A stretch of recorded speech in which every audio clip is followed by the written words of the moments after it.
All right, so you know me, I usually don't tell people to share my videos, but it is really important that you share this video and pass this information around. It is really, really important.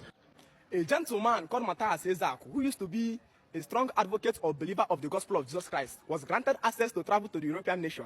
And when he arrived there, he began to see in practical experience that most of the things he prayed for and hoped for God to do for him in Nigeria are the things that the European government make manifest to their citizens. He saw with his own pure eyes that one of the most highest instruments of healing in Nigeria, like the olive oil, is a groundnut oil that an Italian woman is using to fry stew. He saw in practical experience that people don't have accidents here, not because they are prayerful, but because the government built the road to a certain standard. He saw in practical experience that there is no young man here who does not have a job or who is praying for prosperity, not because God makes them to prosper, but because all their villages have factories. He saw in practical experience that people don't die spirit of premature death, but it is because there is no ambulance in Africa to intervene for people to when they are under sick or accidents happened. He finished seeing all these things and a whole lot of pain compiled in his heart because of the false knowledge that has been passed to people in his part of the world, Igbo land, where he's coming from, and numerous people that die every day under this false indoctrination. And Matthias says that I could beat his chest and said, no, this will not continue in my generation. I have seen truth, I have seen light. And once a truthful man sees light, it becomes a responsibility upon his shoulder to disseminate that light to people. So he came down to Nigeria and opened a charity foundation that he calls Igbo Love Themselves, where he began to assemble poor sick people who would have died because they don't have hospital bill and begin to raise money for them and take them to hospital. And on account of this, he saved over 6,000 Igbo lives. And during this process, he discovered that no sickness that has he ever taken to a doctor that was diagnosed by a doctor as something spiritual or something that is a new case, that all of this is a normal diversion of human being body system. And then Matthias says, I could now discovered that most of these women has been deceived by their pastors for a long time to believe that they're sick, that their problem is spiritual, or that is somebody in their village causing them not to prosper, and that the man of God has promised to heal them through a diabolic way that is not medically proven in the world. And Matthias says, no, I can't afford standing to lose my Igbo beloved people every day in the first indoctrination and preaching of their pastors. Therefore, I am going to preach light to people. So the first thing that started Matthias Ezeaku preaching was the art of love and compassion for Igbo people that are dying every day. And so he moved to a social media handle called Facebook and created a page he called Matthias, the Gospel of Truth. And on account of this page, he began to advocate to people. He said, wake up from your illusion. Jesus Christ don't heal people. Jesus Christ don't protect the road people from road accidents. Jesus Christ don't give job. And Matthias Ezeaku becomes the most biggest enemy to the eyes of the Igbo people when he started, because he's preaching something that is unfamiliar to their eyes. But this man becomes consistent. You know, the power of consistency makes men difference. He was consistent and persistent, and as he preached, all of a sudden he began to gain followers. People start understanding him.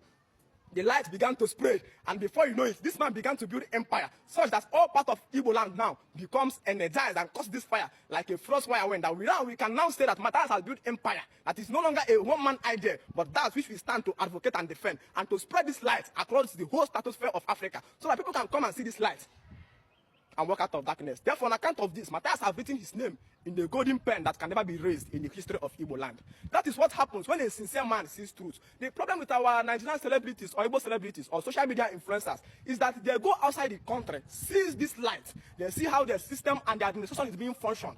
But when they come back now, they still will go ahead promoting these pastors who is preaching this false knowledge and indoctrination to our people after seeing light. That's what happens when, that's the difference when a truthful man sees light and when a hungry man sees light. So the other one, the celebrities are conscious about the money that we make more than speaking the truth.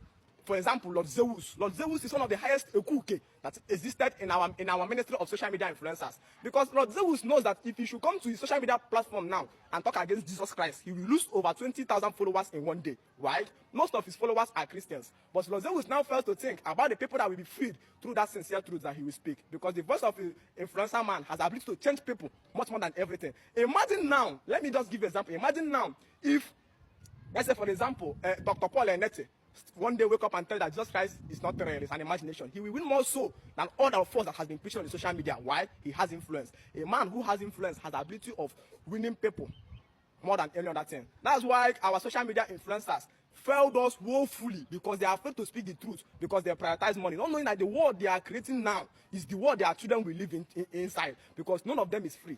They are only rich. We only have rich men in Igbo land. No one is free. Lord Zeus failed to understand that if he ever gave birth to Molo, his children cannot walk freely in the village where he's coming from. Obi Kubana now, his children cannot play football in Oba field, in Oba primary school field like other children. Obi Kubana cannot walk in his village or without security. That's to tell you that he's rich, but he's not free. He's in cage and prison. People that are richer than Obi Kubana in America are playing football. We know they are not trekking in UK now like a free normal human being. Why? Everybody is progressing. Whenever a nation is progressing, a few people are progressing and others are not progressing. Like 80% are in abject poverty. Kidnapping, stealing, ritualism will be in high extent. So if Lord Zeus thinks he has money not to advocate for this message of a better Igbo land, one day we will know where his money will land him into. Life is not all about money. One day all of us will face the reality of life. That's why it pains me in my heart when people come out and talk against Yahoo boys. Before you talk against Yahoo boys, you have to understand that the first Yahoo people are pastors. Our Yahoo boys are much more holier than the pastors. Why? The Yahoo boys are extracting money illegally through to the white men. There are people are collecting money from the white men through a mischievous way anyway. But now they are thieving from the people that have thieved their ancestors or enslaved their ancestors. For instance, England is the highest gold reserve. They have the highest gold. But England don't have any gold beneath their ground. Where did they get the gold from? Africa. So what the Yahoo boys are taking is the remnant of what the England take from any person they stole from in England. Italy is a nation that's instituted Catholic Church in all the whole Africa. So they collect offering every Saturday, every Sunday without providing value to African people. So anytime a Yahoo boy scams somebody from Italy, to me what it is that they extracted a remnant of what Catholic people are doing from taking from Africa. Just a small portion of it. The Belgium extracted the highest gold from Congo. So anytime a Yahoo boy stole from somebody in Congo, I think it is the remnant of what in Belgium. I think it's the remnant of what their ancestors were taking. In fact, Yahoo boys are even doing something that's supposed to be not really applauded, but if you reason it in vice versa way, you understand that. Now, but Nigerian pastor Yahoo system is that system that thief from a normal black man, thief from a poor woman, thief from a pregnant woman, thief from a woman that is selling ogo. That woman finish selling ogo and divide his wealth into 10 and give you 1 and you call it tithe. Ha! Sure, Nigerian pastors will be equal. You have killed more people in Nigeria than Biafran work. Because you are not stealing from people who are the whites. You are stealing from your own brothers. I hate Nigerian pastors for no reason. And the money you stole from them cannot be used to build hospital for them. It's a personal programming for you to buy private jets and wait for Jesus Christ that is coming very soon. Because Jesus Christ, the last time he came, he traveled through Camel to Damascus. Now what you are keeping is private jets that Onyedepo will use to carry Jesus Christ to Damascus. Jesus Christ will no longer enter a camel if you come again. You will use Onyedepo private jet. Ha! Nigeria guy. I salute Matthias Ezak for starting this movement. But one promise I'm going to make for him is that he started it, but we will spread it all over.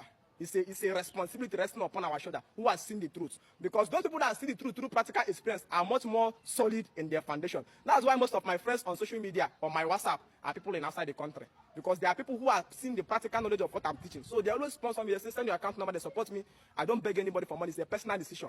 But this is why, because they are seeing the practical evidence of what I'm teaching all over there. But people in Nigeria are seeing what I'm teaching as an illusion. Because they have been taught false knowledge for a long time. That false knowledge becomes real to them. That is what they call cognitive dissonance. A state where illusion becomes more real than truth. So when you have somebody is not coming to tell you the truth, that person looks as the person who is truly lying. But we must set people free from any location that we are. I am so happy how this knowledge, how this truth has been spreading. And one promise I'm going to make Matthias Ezak is that his name has been written in the book, in the golden pen of the history of Igbo land, or a man who through pure water freed or healed 2 blind women in a broad daylight that have begged in Enugu for 4 good years. I was learning generator work in Enugu in the year 2018. I started giving those blind women money in 2018. I don't know when they have started begging, but calculate 2018 to 2023. That's 5 years of begging in Enugu state. And they were healed one day with 2 pure water, 2 sachets of pure water. He's the miracle worker. Cheer him up. He has started the message, but we will spread it. Africa must see light and walk away from darkness. This is our sole responsibility.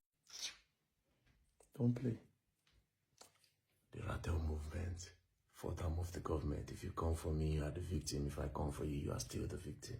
Don't play.